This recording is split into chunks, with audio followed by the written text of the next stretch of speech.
መጽሐፍ ይዘሽ ስማጠን ፍቅሬን ከፍተሽ ቃልሽን ከዘነጋሽ እስካሁን በድነሽ ካረግሽ አሁን ነው ግቤ ሰራሽ ከልቧ ሰው ተቀየመ ጨክና እሷ አታውቅም ለምን ይሆን በቃኝ ያለች ለዓይኗ እንኳን የጠላች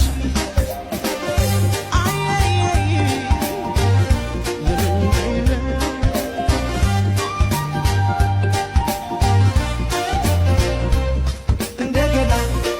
ይቅርና እንነጋገር እንደገና ዜና